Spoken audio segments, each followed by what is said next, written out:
Assalamualaikum warahmatullahi wabarakatuh. Izin memperkenalkan diri, nama Dwi Septarian Pranata, Jabatan Pengawas Transportasi Perkeretapian, Satuan Kerja, Seksi Lalu Lintas, Sarana, dan Keselamatan Kereta Api, Balai Teknik Perkeretapian kelas 2 Palembang.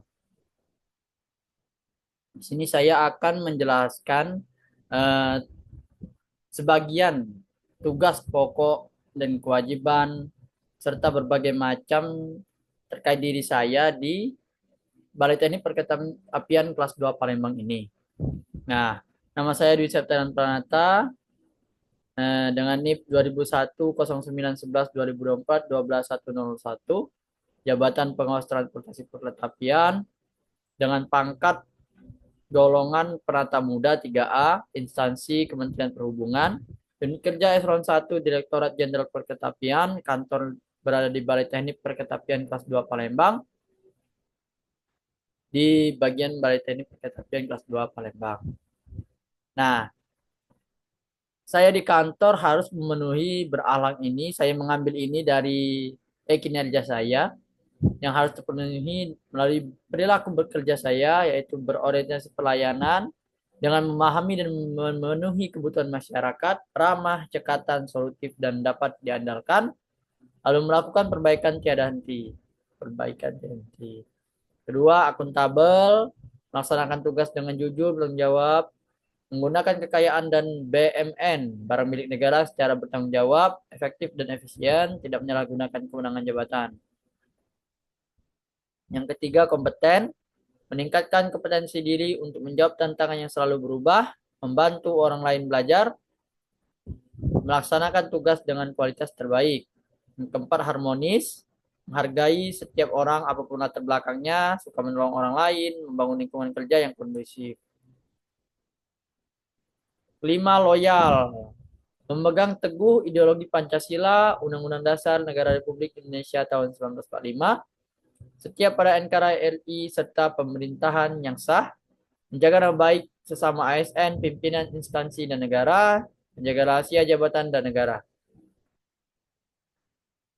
6. Adaptif, cepat menyesuaikan diri menghadapi perubahan, terus berinovasi dan mengembangkan kreativitas serta bertindak proaktif.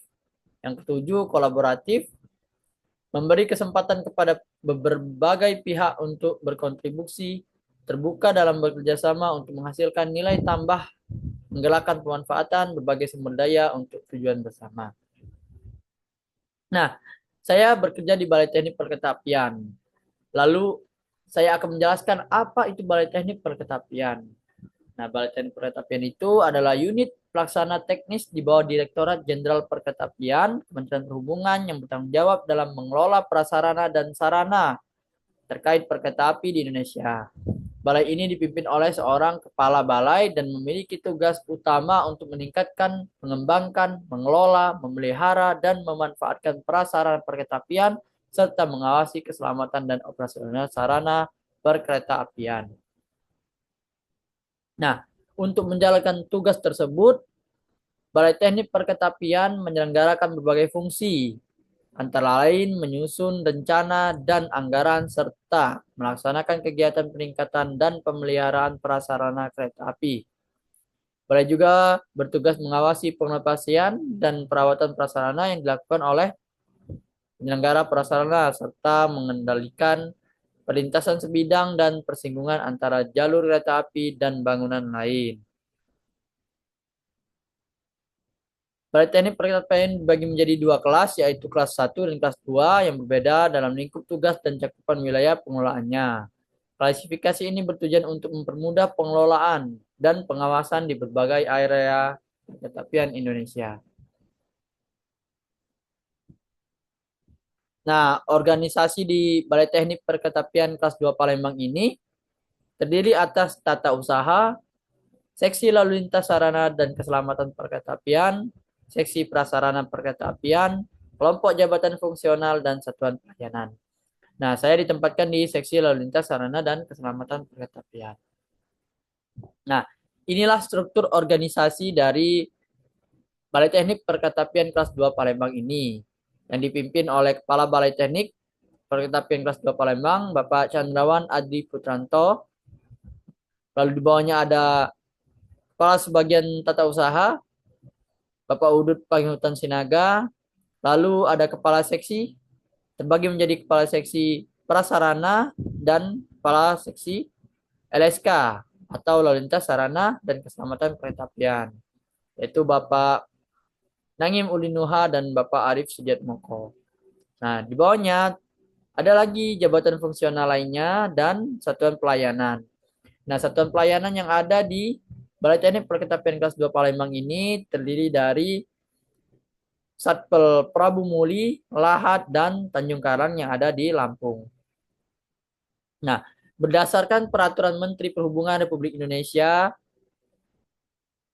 tahun 2022 tentang organisasi dan tata kerja Balai Teknik Perketapian, pada bab 3, Balai Teknik Perketapian diwajibkan untuk menyusun proses bisnis yang menjalankan hubungan kerja antar unit di dalam organisasinya agar berjalan yang secara efektif dan efisien.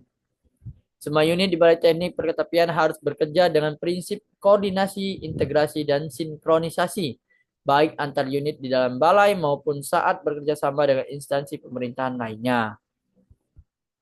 Setiap unit juga diwajibkan untuk menerapkan sistem pengendalian internal pemerintahan sesuai dengan peraturan yang berlaku. Setiap pimpinan unit bertanggung jawab untuk memimpin dan menyerahkan bawahannya dalam menjalankan tugas sesuai dengan uraian kerja yang telah ditetapkan. Lalu, visi dan misi Balai Teknik Perketapian kelas 2 Palembang. Visinya terdiri dari handal, berdaya saing, berintegrasi, berteknologi, bersinergi dengan industri, selanjutnya terjangkau, diindikasikan oleh tersedianya layanan kereta api yang terjangkau. Yang ketiga, yang selanjutnya adalah memberikan nilai tambah, selanjutnya berkelanjutan, dan yang terakhir ketahanan nasional suatu kondisi dinamis, keamanan dan ketahanan nasional dari berbagai hambatan, tantangan, ancaman, dan gangguan baik yang berasal dari dalam maupun luar negeri. Lalu misi BTP kelas 2 Palembang ini yang pertama meningkatkan aksesibilitas masyarakat terhadap pelayanan jasa transportasi kereta api untuk mendukung pengembangan konektivitas antar wilayah. Selanjutnya meningkatkan keselamatan dan keamanan transportasi kereta api.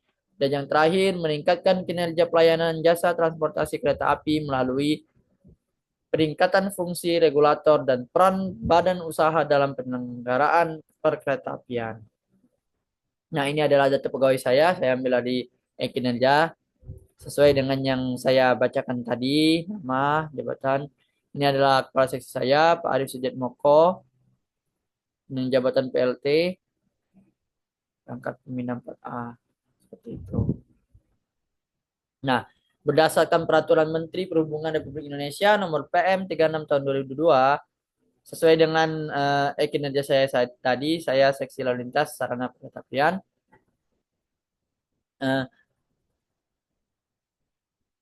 Tugas melakukan pelaksanaan pengelola, pemantauan dan evaluasi lalu lintas dan angkutan perkeretaapian, pemantauan dan evaluasi penyelenggaraan sarana perkeretaapian, pemantauan, evaluasi dan peningkatan keselamatan perkeretaapian, serta sosialisasi dan tindakan korektif pelanggaran peraturan undang-undang di bidang perkeretaapian. Nah, selanjutnya 4 pilar digital smart ASN. Nah, 4 pilar ini terdiri dari satu, etika digital. Nah, kita harus mempunyai etika dalam menggunakan media sosial. Contoh perilakunya bertanggung jawab atas semua yang diunggah di media sosial maupun platform digital pemerintah. Selanjutnya tidak menggunakan bahasa kasar. Lalu menghargai privasi dan karya orang lain dengan tidak menyebarkan konten tanpa izin. Selanjutnya menyampaikan pendapat secara santun dan membangun dalam forum digital atau grup diskusi kerja. Yang kedua, keamanan digital. Perilakunya tidak membagikan kata sandi di tempat kerja kita atau email kedinasan kepada pihak lain. Selanjutnya menghindari mengklik tautan mencurigakan, biasa disebut dengan phishing, seperti yang kita ketahui, yang bisa membahayakan data pribadi maupun instansi. Selalu mengaktifkan autentikasi 2 langkah untuk akun-akun penting demi keamanan. lalu menjaga kerahasiaan dokumen negara atau data masyarakat saat bekerja. Selanjutnya budaya digital. Nah, contoh perilakunya menjadi contoh ASN yang bijak bermedia sosial, menyebarkan konten positif, edukatif, dan mendorong toleransi. Selanjutnya menghargai keberagaman budaya, agama, dan pendapat dalam komunikasi digital, mendorong partisipasi masyarakat melalui kanal digital dengan menyampaikan informasi pelayanan publik yang akurat, lalu tidak menyebar hoax dan aktif meluruskan informasi keliru. Nah, yang terakhir kecakapan digital, kemampuan kita menggunakan digitalisasi ini, pertama mahir menggunakan aplikasi e-government seperti Ekin, Sekandi, Sakti atau SPBE atau bisa juga waktu absen skema raja. Selanjutnya mengelola dokumentasi digital dengan rapi seperti PDF, spreadsheet atau sebagainya. Mengikuti pelatihan digital mandiri untuk meningkatkan kemampuan, menggunakan tools presentasi desain atau kolaborasi seperti Canva, Google Docs, Zoom, dan sebagainya seperti yang saya gunakan sekarang. Nah, lalu peran yang perlu dilakukan untuk menjadi profesional sampai masa purna bakti nanti. Yang pertama, kita harus menjaga integritas. Itu sangat penting. Pegang teguh nilai kejujuran dan etika kerja sejak masa CPNS hingga masa pensiun. Hindari segala bentuk penyimpangan, korupsi, kolusi, nepotisme. Jadilah teladan bagi rekan kerja dalam disiplin, tanggung jawab, dan akuntabilitas. Yang kedua, terus belajar dan berkembang. Ikuti pelatihan BIMTEK dan Diklat untuk meningkatkan kompetensi. Ambil sertifikasi, manfaatkan platform pembelajaran digital seperti LMS, LAN, SPAN, ataupun sebagainya. Yang ketiga, adaptif terhadap perubahan, mampu beradaptasi dengan regulasi baru, aktif mempelajari sistem baru, jangan takut berubah. ASN profesional tidak stagnan. Yang keempat, profesional dalam bertugas, bekerja sesuai dengan SOP dan target kinerja, bersikap objektif, tidak membawa urusan pribadi ke dalam tugas, bangun kolaborasi sehat dengan kolega lintas unit dan jabatan. Selanjutnya adalah membangun reputasi dan jejak karir yang baik, jaga citra diri baik secara online maupun offline, laksanakan tugas dengan hasil yang diakui, misalnya penghargaan, testimoni, pimpinan, ataupun publikasi, hindari konflik kepentingan dan pelanggaran disiplin. Sekian dari presentasi saya terkait perkenalan diri saya sendiri. Lebih dan kurangnya saya mohon maaf. Assalamualaikum warahmatullahi wabarakatuh.